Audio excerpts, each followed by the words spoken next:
Welcome back to Faith and Frames. This is a new style. It's kind of our take on frequently asked questions. We thought it might be helpful to address a lot of the questions that we get from our listeners. We figure if they've asked it, probably want to know it. Well, they're probably not alone either. That's the thing, right? There's probably other people who are asking similar, if not the same question. So. And I've got a few questions here in the Thoughts and Doodles Volume 1 Well, notebook. There's just hold that thought there, because and you've got a few questions too. Yeah, you've got a couple of questions. We're fresh off of lunch. Had some good Irish grub, some shepherd's pie, which is very polarizing to people. I think it's pretty tasty. I love it. Pretty tasty. I love it, especially in the wintertime. That just hits the soul. Especially on days like today where it's 20 degrees. It is 20 degrees. We are at Create Appalachia, though. Shout out. This is a really cool co-working space, okay? Mm-hmm. So if you're someone who is a work from home in any industry, and you're like, you know what, I'm sick of sitting at my kitchen table. Yeah. There are options. They have an establishment in Kingsport, yes. And they also have one in Johnson City. Where we're at today. Mm-hmm. All kinds of amenities, tons of cool desks and options for you, incubation spaces, podcast streaming, a studio in the back. Studio in the front today. A learning center. We're in the lobby, and it's looking really good. I dig it.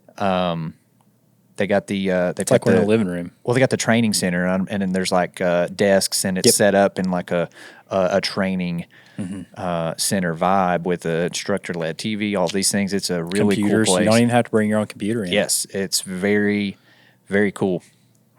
And their whole goal is to, if I understand correctly, to help artists not struggle. Boom. To grow your business. Because as an artist, you are a business. You're a business, and today, with all of the technology and stuff available, you don't have to starve, and you shouldn't starve. Bingo.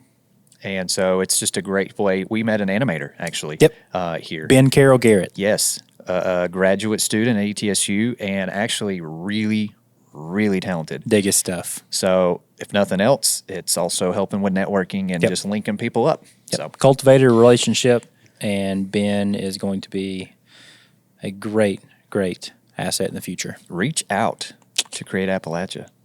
Katie or Cher. Yes. Could talk to either one of those. And what's their catchphrase you had earlier? Their catchphrase is where art meets business. Ooh. It is a creative space built for creators by creators. Yes. Check them out. I dig it. Jared, we got some FAQs. We do. We want to tackle here. I gotta give you a cool joke. Hit me. Dang.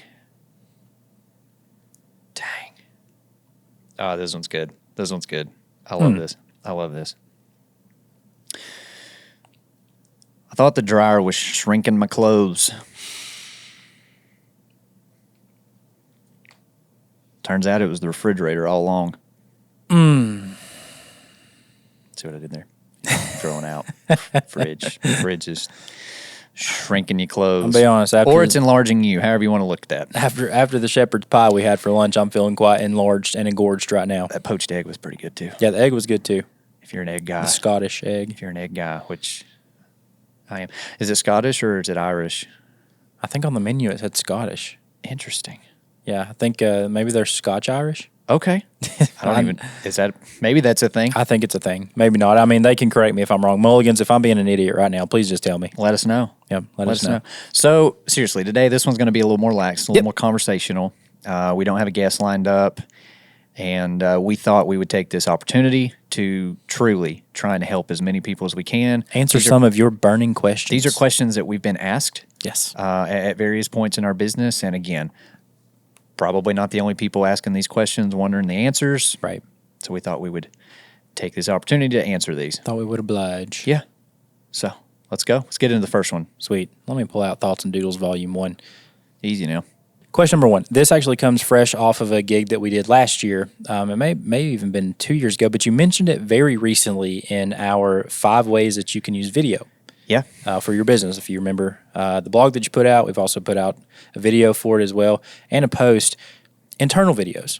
Yeah. Internal videos, I don't think that a lot of folks understand what that actually means for a business specifically. So what internal videos did we shoot for this client that they were able to use within the business? It's not an actual ad piece, but they still used it for the business. Well, it's not even a public-facing piece. It's strictly internal. It's training, right? Yes. And so, and I referenced it, and I love the way that my professor in college phrased it. I was in computer science classes, and he said, look, if you find yourself doing the exact same thing over and over every day, write a program to do that and free yourself up.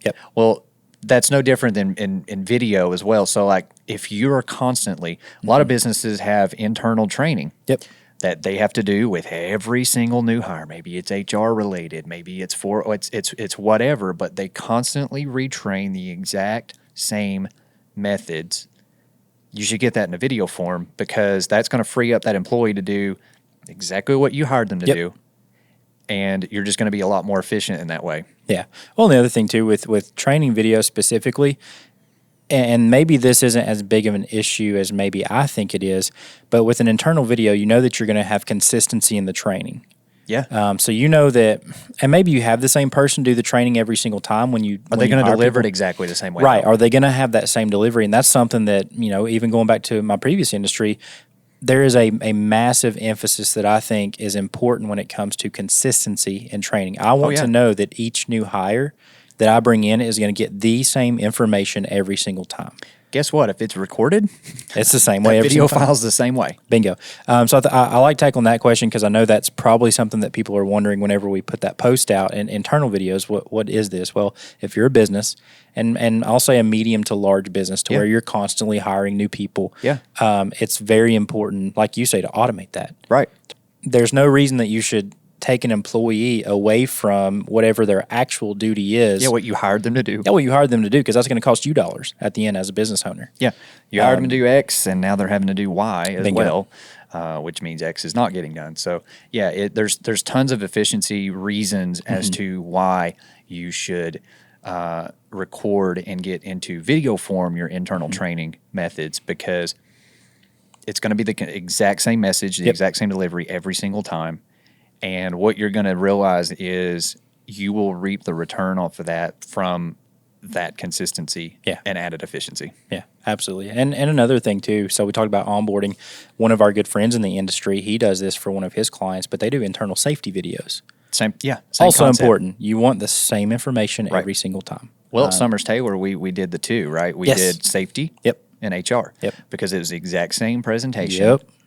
Well, it was the exact same material to every new hire. And so, they decided, you know what, we need to automate this.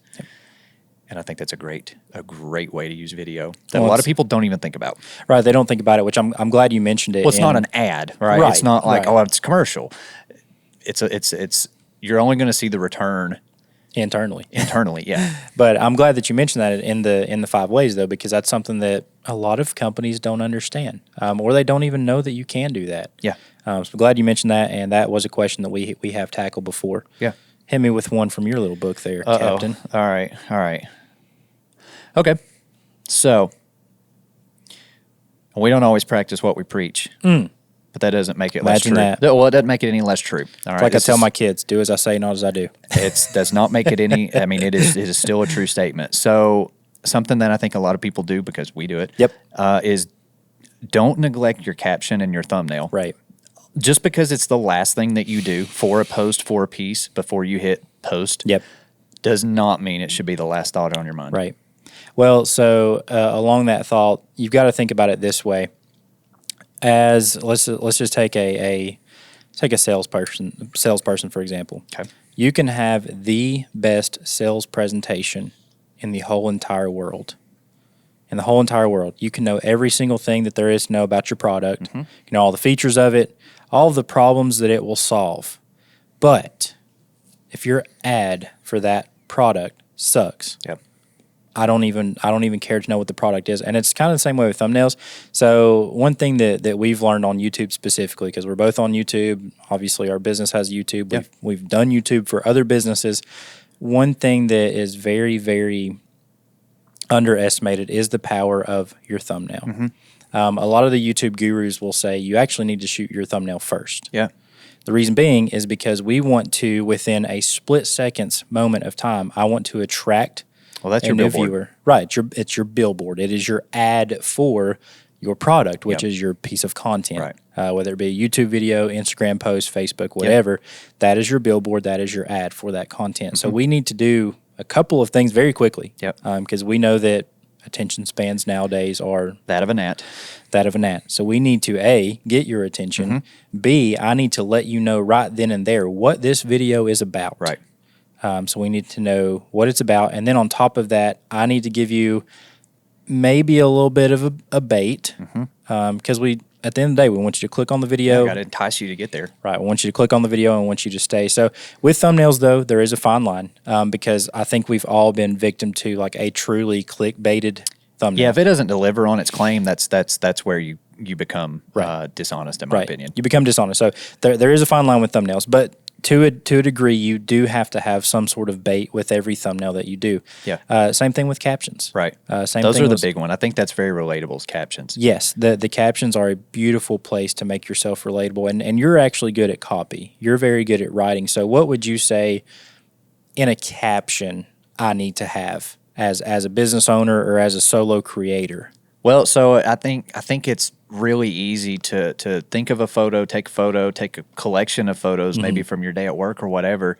Think, well, I'll post this later. Right. You get there and you're like, shots from the day. Yep. That's just like all that you can think about. Whereas like you need to be offering some sort of value, and a good method is to, I mean, like anything else, you have to have a hook, and so like your first sentence should be something that you are wanting your viewer to either be intrigued by. Yep. Maybe it's a pain point that you solve, or maybe it's a question that you pose, something that makes them essentially hit that little dot to see more, read more of the caption, engage with your post. So like, yeah, your caption, other than the photos or the whatever, that's a great opportunity to create a further relationship with your audience. Yep. I like it. It's at the end of the day, it's relatability. So you want to hook them. Yeah. You got to hook them with a good thumbnail, honest, good thumbnail. Yep.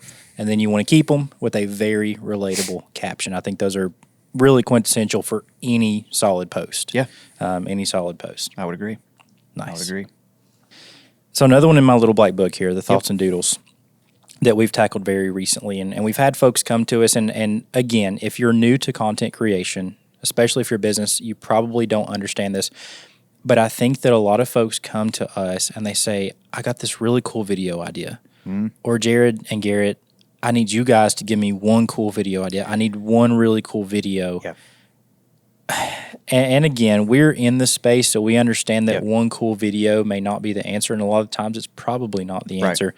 But why? Why is one cool video not the answer for a lot of businesses? Well, traditionally that was the case. You had one really good piece of advertisement that could run its course for months, if not years, whatever.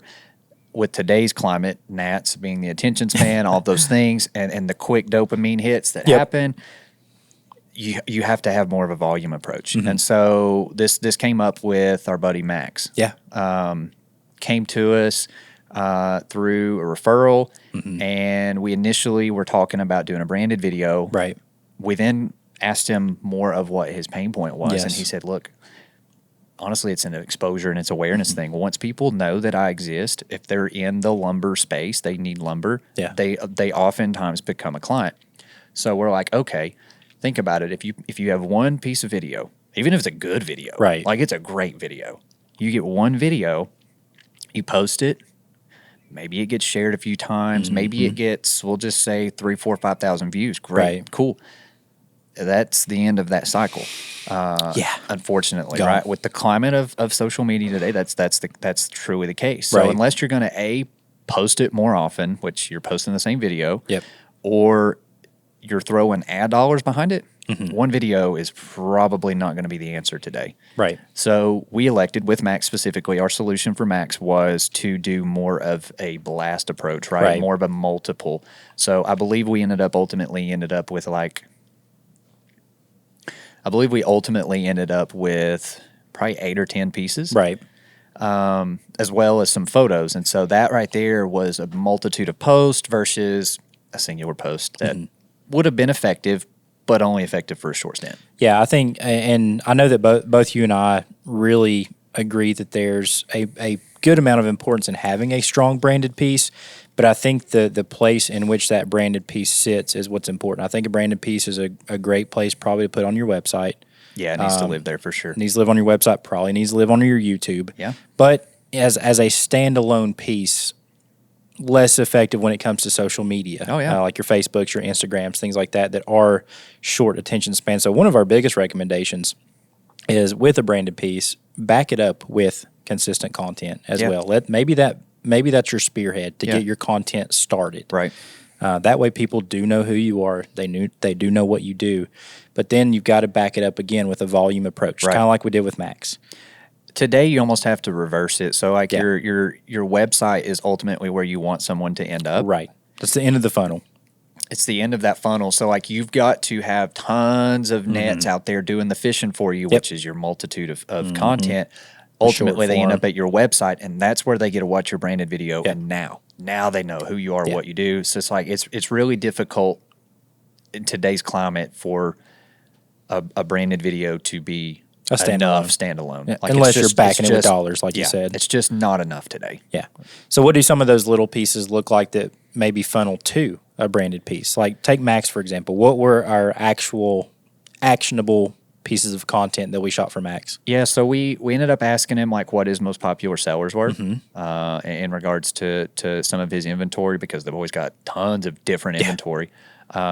Species of wood. Yep. So we thought of pieces of content that allowed Max to be shown to the public, the first time viewer of a reel or whatever, as Max being the expert. Yeah. And so we thought of ways like, okay, why is wood good for this but not good for this? Right. Or why is oak good for this? Yep. Not good for this application? Or is there a wood that's great for every application? Max knows these answers. I don't. So we thought of ways they were kind of like, again, kind of like FAQ, but also just things that he ends up telling his clients anyways. Like, hey, if you're trying to build exterior siding, use hemlock. Yep. Those types of things. Yeah, so Max at that point in time was able to, again, handle those repetitive questions without having to shoot another piece of content, without actually having to answer them at all. He can direct people to that content. But the other thing too, though, Jared, is we were still able to incorporate some of those branded elements into Max's short form prescription, we'll call it. Right. In the sense of like, Max has excellent customer relations. Like his customers love working with him. Right. Very personable guy. Yeah. Has excellent customer service. So we were still able, through the help of Brianna, his brand strategist and our brand strategist. Yeah. Should be yours. Yeah, should be yours as well, folks. But we were able to still have those little glimmers of a branded element show through. Yeah. So you're not totally missing out by not doing a branded piece. If you can only do short form content, or if that is the prescription. But again, we were able to sprinkle in some of those elements from the branded piece. Yeah, I mean, if it's a differentiator, definitely. Yeah. Definitely want to show that in any and all ways that you can. Yes, but we wanted more value for Max because of his specific problem. So again, going back to the original question, that singular piece by itself, probably not the answer for Max. Yeah. Well, it's just not the best use of his dollar. Right. Yeah, we could have done it. Would have been a great video. Yep. It just probably wouldn't have been the maximizing of the dollar. Correct. In today's climate. So, moving on, we got another question, and this one actually kind of piggybacks off of that, and it's something that I know we hear a lot. Yep. It's basically the statement of, I don't have enough time to shoot content. Yeah. I don't have enough time to shoot enough content. You guys are saying we need some volume and some quantity. I don't have enough time for that. Yeah. And I'll agree with you. You don't have the time for it. Yeah. If you're trying to shoot one video at a time. Yep. And this is a mental shift that it took. I'm just going to go ahead and speak from personal experience.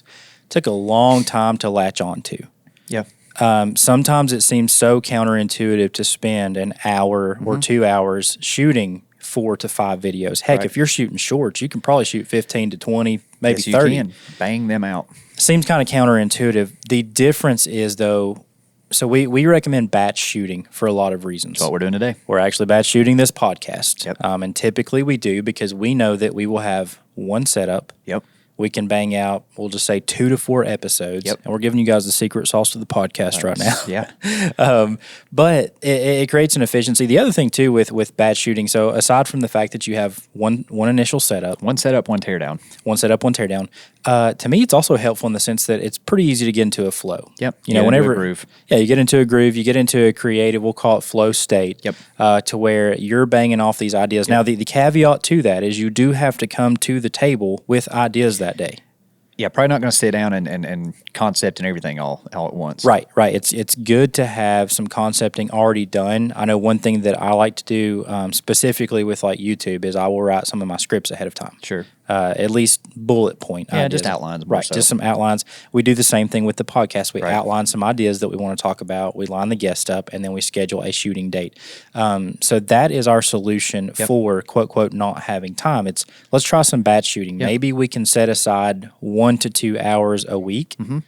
to where you can knock out 15, 20, 30 short forms. Yep. Maybe it's 2 to 4 long forms. Yeah, whatever it is. Whatever it is you want to shoot, that's kind of the solution. And again, that's what all the gurus do. The gurus are always batch shooting. It's just the most efficient use of your time with content. It wholeheartedly, I would agree. Yeah. We also do this with our clients. Ideally. We do. You know, we have. We'll take Preston, for example, from Star. Yeah. You guys have heard Preston here on the podcast. We batch shoot with him a full month's worth of content. Yep. Within one day. Actually, the way it breaks down hour-wise in most cases is About 6 hours. Yeah, 5 or 6 hours. Yeah. And so For a whole month. So the great thing is that is you probably, maybe you don't think you do, maybe you don't think you do, Mm-hmm. but you can probably scrounge up 6 hours for the month. Yep. And that's all that your involvement is at that point.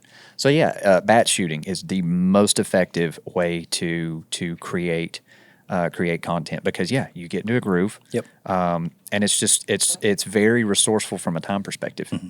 One setup, one tear down. Do it all at once. That's a good one. We get that a lot. Sweet. Moving on, I've got one from the Thoughts and Doodles for you. Yeah. Jared, let's say I'm running a YouTube channel. Are you running one or you want to start one? Well, let's just say I'm wanting to start one. Okay. I'm wanting to start a YouTube channel, but I want my YouTube channel to generate a little bit of interest, generate some leads my way. What are some ways with my YouTube channel that I can do that? Well, so YouTube is the second largest search engine. I'll lead with that. Mm-hmm. That's pretty good. Pretty good starter. It's there. right That's behind stout. its owner in Google, right? So you got Google and then you got YouTube. Pretty stout 1, start 2. there. So what that means is people are going there and they're asking questions. Right. They're probably asking questions about solutions that you provide. Yeah. Take a plumber, for example. Mm-hmm. How do I winterize my cabin? Yep. Bet you know the answer to that as a plumber, and Yeah. you can make a video about it. Therefore, you can be the solution to somebody. Well, going Because back to the FAQs that we talked about earlier. here's the great thing. I will die saying this because it's true. Mm-hmm. We all have problems, Yep. and we're all searching for answers. Yep. So it's a great way to answer your FAQs because you probably already got them. Mm-hmm. Make them a video because guess what? If they're frequently asked, that means people are frequently asking them. It means there's a lot of them. Mm-hmm. Be the answer. Specifically, we've got a client who's a real estate agent. Yes. And they highlight things within the area Yeah. that they know people on the outside looking in, maybe looking to move. Well, into yeah, the they know they're area. searching for. They know they're searching for. They're going to YouTube and they're searching like, what's it like in Johnson City, Tennessee in the winter? Yeah. Real estate agents know that. So she's using it to generate real estate leads. Yeah. And they do a fairly good job at that too. I know. So they have us out for a dinner each year, Yep. and we're actually about to go to the one for this past year. Last year at the dinner, I think they had, and you guys can correct me if I'm wrong if you're listening, but I think they had 30 to 40 couples, maybe 30 to 50 couples that they had helped relocate Yep. to the area. And every single couple that I talked to mentioned the fact that they met Stephanie and Chad on YouTube. There you go. From their channel. And it was, again, basic search items. Now, the key to it was they were very keywordable Right.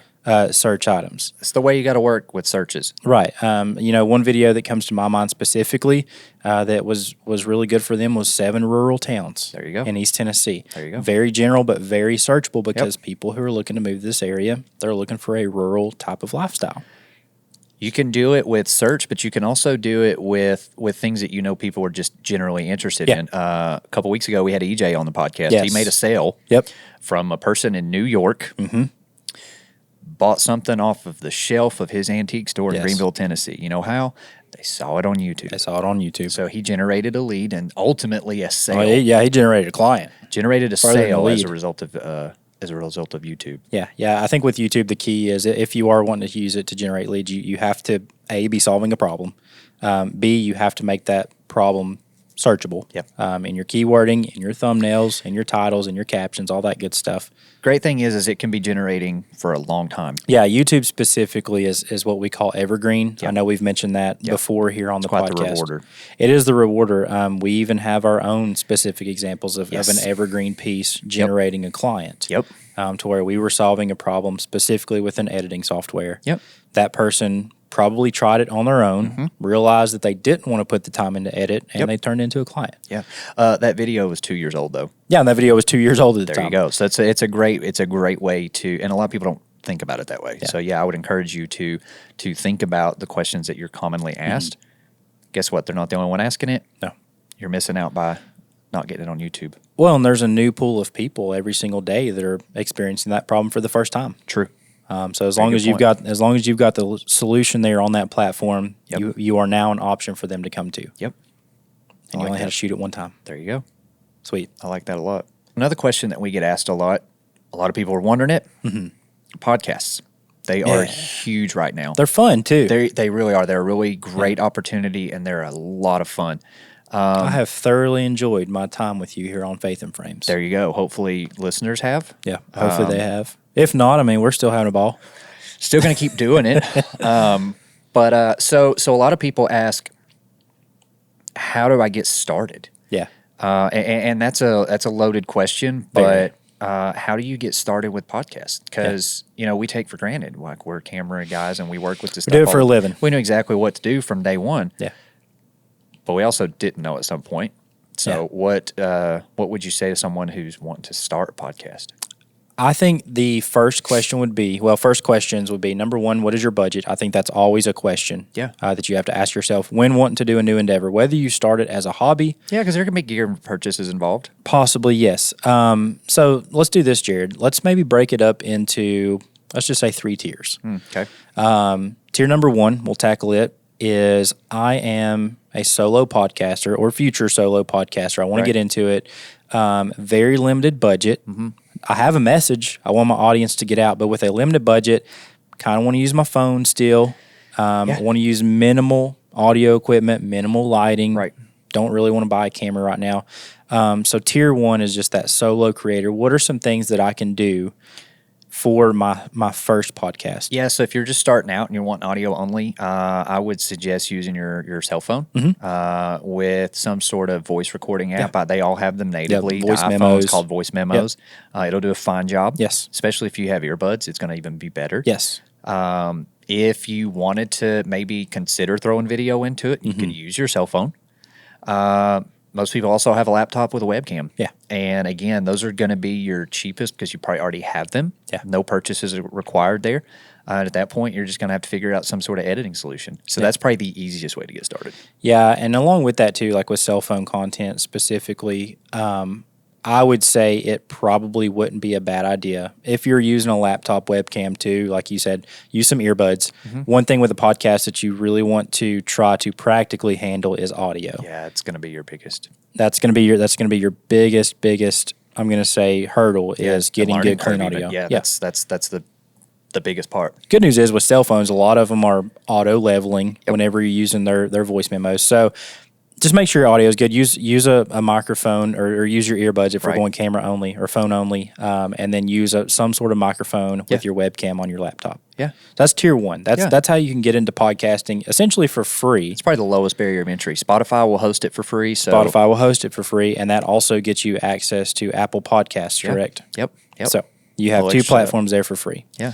Okay, so let's move into tier number 2. Yeah, maybe an audio-only guy. Maybe audio only, but you want to step the level up a little bit. So you got a little bit of money, and you're like, hey, I can do this. Yeah, got a little bit of money. So let's talk first off, maybe recorders. Yeah. Couple of recorders that we recommend, and I'm going to say these are sub $400. Yeah, and recorders that we have personally used. Yeah. So we can endorse these. Yeah. Hit me. Well, so it's a little older now. I believe it's the line is a Zoom H4n, but I believe there's like an H5 or something. Yeah, there is an H5 now. It stands for handy, right? It's got the 2 mics up top, but it also here's the key part. It allows 2 XLR inputs. Yeah, so you can actually use a real microphone. You can use a real microphone. Guess what? You also could bring a guest on, and that's boom. You're covered right there. Now you are more than a solo podcaster. You're more than a solo podcaster, and from a microphone standpoint, obviously you got to have something. I would suggest probably the cheapest and most consistent results would probably come from like a Shure SM58. Yeah, which we still use to this day. Still use it with our guests. I mean, it's a great microphone. The 58's a staple across multiple different industries: podcast, live production, live band. Like the 58's a staple. So if you're audio only, you can be all in for about $350, $400. Yeah. That's just for you, right? And that's for dang good audio. No, that's really good audio. Dang good audio. Especially if you learn how to EQ and stuff like that. Which there's a lot of good software out there for that these days. Well, even now, a lot of your newer recorders have AI EQ built in. Yeah. They do a lot of auto leveling built in, and it's pretty good stuff. Yeah. So if you have no interest on the post-production side, you could probably shoot and dish out a podcast straight from the recorder. Yeah. And like I said, $350, $400, definitely sub $500. Yeah. You could easily have a recorder and 2 mics. Yeah. And you're going to sound really good. Well, and if you think too, even on the used market, a lot of people don't think about this. I mean, the recorder that we use, the H6, which is the 4-channel version of the H4, right? I bought it secondhand. I bought it used. Yeah. So that's another thing too, folks, is if you are looking into equipment purchases. Oh yeah, I gave new rates. I mean, you could get that down way less. Yes, you can buy some good used gear. Make sure you use either a close friend that has it, or even like a trusted reseller, maybe like a KEH.com. We buy a lot of camera stuff from them. Buy something reputable if you are going used. But again, even in the new space, sub $500, you can have a dang good audio setup for a solo podcast and even solo plus guest. Oh yeah, absolutely. So that'll be tier 2. Jared, let's go tier 3 now. Maybe I want to start incorporating video into my podcast. So now I've got my iPhone only set up. I've got my audio only set up. Right. How about though, I've got the budget. Yeah. Got the budget for it, and I want to introduce and incorporate some video.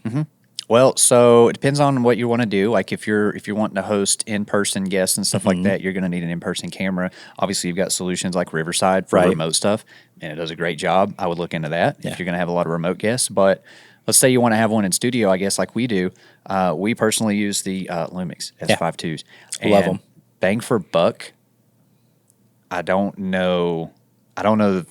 don't know of a better offer out there. No, I can't think of one.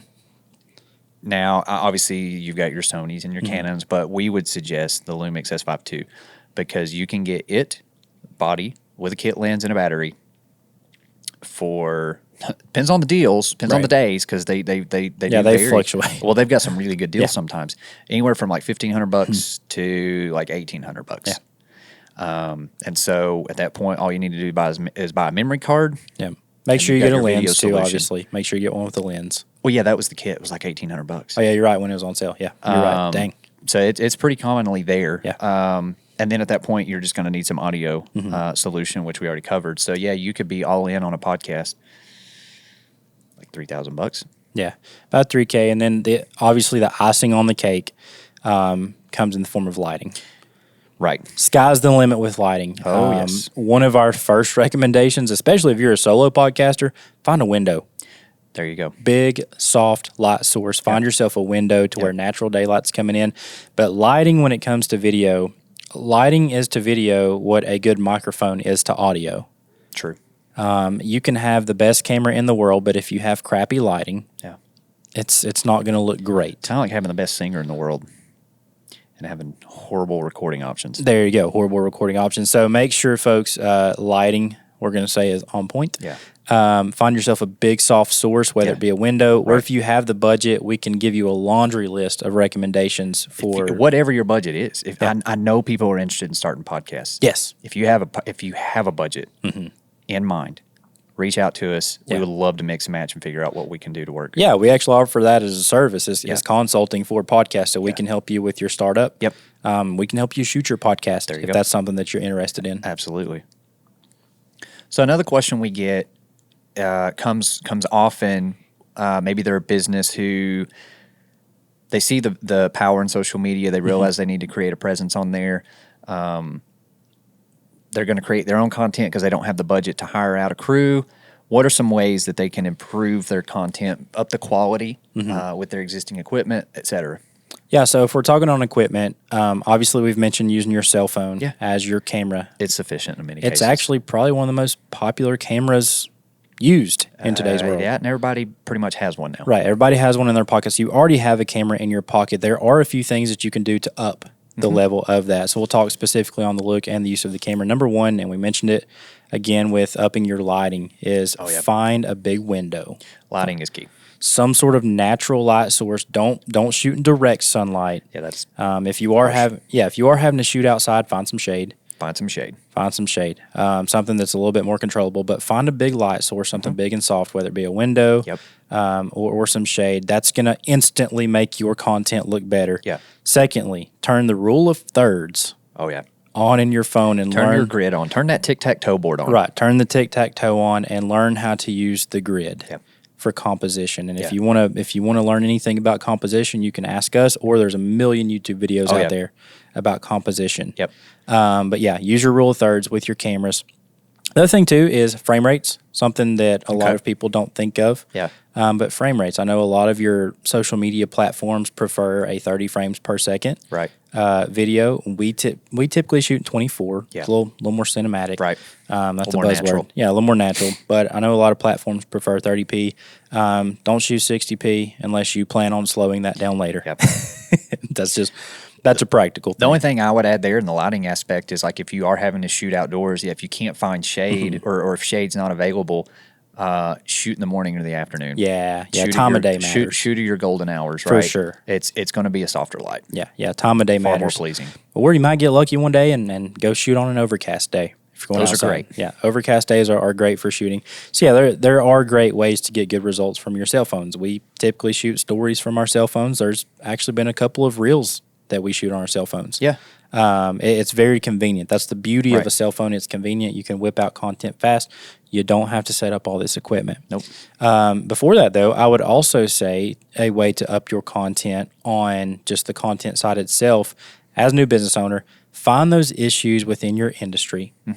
Decide how you can solve those problems, and that is going to be your content. That's going to be your ideas that you bring to the table and the solutions that you bring to the table. Yeah. Looking good is one thing Right. when it comes to your content, but you also have to have good content that actually solves a problem or adds value. So on that solution side of things, think of the ways that you've historically solved it. So use those as use cases. That's a personal story that you can tell, people can relate to and resonate with. And you're going to immediately create better, more engaging content that way. Yeah. I dig it. I believe that's all I have in my little black book today. Is the field notes also empty for the moment? I believe it's, I believe we've pretty well exhausted it right now. Again, folks, this one was a little more off the cuff because we have had a stack of questions come in over the past few months. We just wanted to take the time today while we're here at Create Appalachia, give you a couple practical things, some practical knowledge that we've learned over the past couple of years shooting together full time.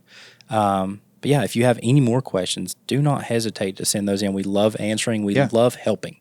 So we just enjoy doing this, right? We enjoy helping people, answering questions. So if you have any, reach out. We'll let them stack up, and we'll do another one of these videos. Sweet. Jared, I think that's good for today. If you want to do the hard part here. Leave us a review. Rate us. Tell us if you like us or if you hate us. There you go. Ooh, that's a good bar right there. That's a bar. That's a Dang. bar. On that note, let's head home before we get snowed in. Sweet. See y'all on the next All one. right, we'll catch y'all later.